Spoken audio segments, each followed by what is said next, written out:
그래서 많은 규칙들을 위반하고 있습니다.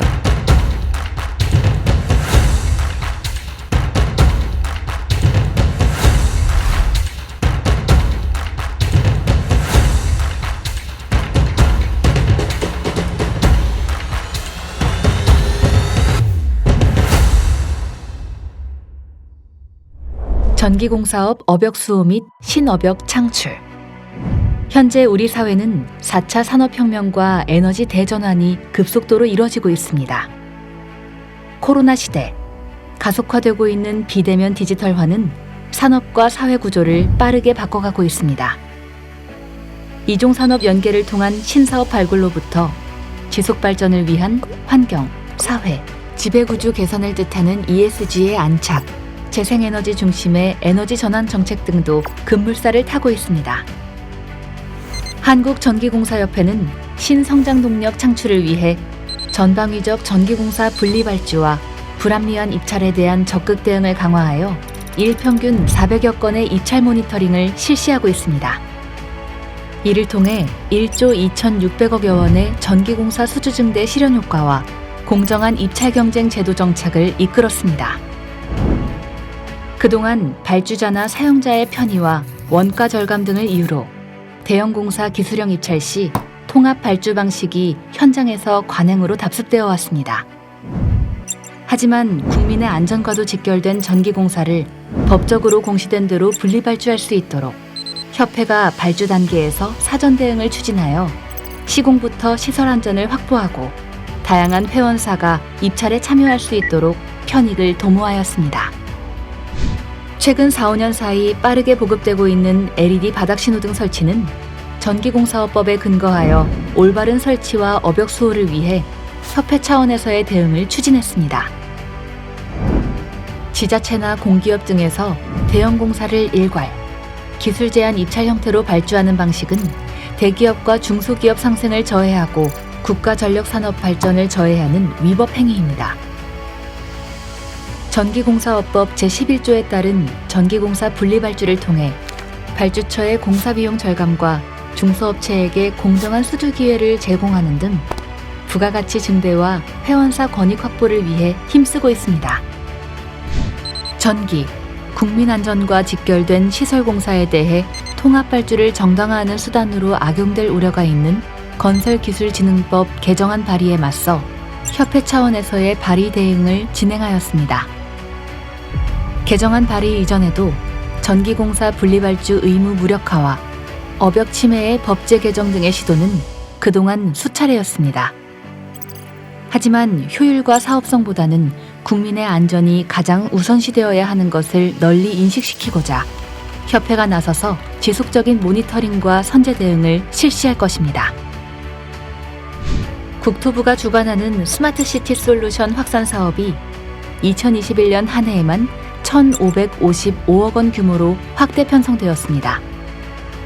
첨단 ICT, IoT 등과 결합한 도시 전역의 스마트화에 필수적인 전기 설비 공사 과정에서 업역 침해를 선제 대응하고 전문 인력이 보다 안전하고 우수한 전기공사 시스템 구축에 힘쓸 수 있도록 노력하고 있습니다. 설비 생애주기 만료나 고장 등으로 인한 태양광 발전 시스템 및 모듈 해제 시 설비 이해도가 낮은 비전문가의 해체 작업으로 인해 많은 감전과 안전사고가 발생하고 있습니다. 이에 우리 협회는 전기 설비인 태양광 발전 설비와 장치의 안전한 철거와 근로자의 안전 확보를 위해 전기공사업 등록업체가 작업을 수주받아 이행할 수 있도록 선제적 대응 전략을 추진 중에 있습니다. 불합리한 제도와 규제 개선. 통합발주를 지난해 한다든가 국정감사에서 홍성국 의원은 물품 용역과 시설 공사를 묶어 협상에 의한 계약을 체결하는 방식과 전기, 통신, 소방공사를 분리발주하지 않고 통합발주하는 지자체의 문제점에 대해 지적했습니다. 김주영 의원은 현행 86.745%인 추정가격 3억에서 10억 원 구간의 전기공사 낙찰 하한율이 종합전문공사 대비 1%가 낮아 업종 간 형평성 문제를 공론화했습니다. 한국전기공사협회는 앞으로도 전기공사 기업의 권익과 완벽한 전기공사 완성도를 저해하는 요소들에 대한 법안, 제도 개선을 위해 적극적으로 힘쓰겠습니다. 통합발주에 관행해서 이어지는 무등록 업체의 불법 수주로 인한 품질 저하가 막대한 재산 피해와 인명 피해로 이어지기가 일쑤였습니다. 이에 우리 협회는 대정부 건의 등을 통해 전기공사업 미등록 시공자, 거짓 등록자, 허위 승계 신고자 등에 대한 처벌을 강화하는 내용의 전기공사업법 개정안 시행을 주도했습니다. 공사 원가 상승과 지역업체 보호를 위한 지자체 발주공사 지역제한 입찰 대상 기타 공사 규모가 기존 5억 원 미만에서 10억 원 미만으로 2배 확대되었습니다. 이번 개정안을 통해 지역 제한 입찰 기준을 현실화하고 지역 중소업체에게 더 많은 기회가 돌아갈 것으로 기대하고 있습니다. 한국전기공사협회에서는 공공공사 내 입찰에 참여한 전기공사업이 종합건설사와 공정 경쟁할 수 있도록 LH와 심사기준 관련 적용 여부 검토 및 개정을 추진 중에 있습니다. 지난해 9월 29일 국회 산업통상벤처위원회 이장섭 의원, 김주영 의원, 류호정 의원, 류재선 한국전기공사협회장 등이 함께하여 전기공사 실무 현장에서의 안전과 작업 환경 개선을 위한 정책 토론회가 진행되었습니다. 현장 간접 활성공법이 지난 2017년 도입된 이래 작업자의 피로를 증대시키고 일부 공사에서 적용이 불가한 점 등을 실제 시연을 통해 문제점을 파악하고 개선안에 대해 논의하는 시간을 가졌습니다. 회원 안전 및 시공 품질 향상과 경영 환경 개선. 2022년 1월 상반기 적용 시중 노임이 공표되었습니다.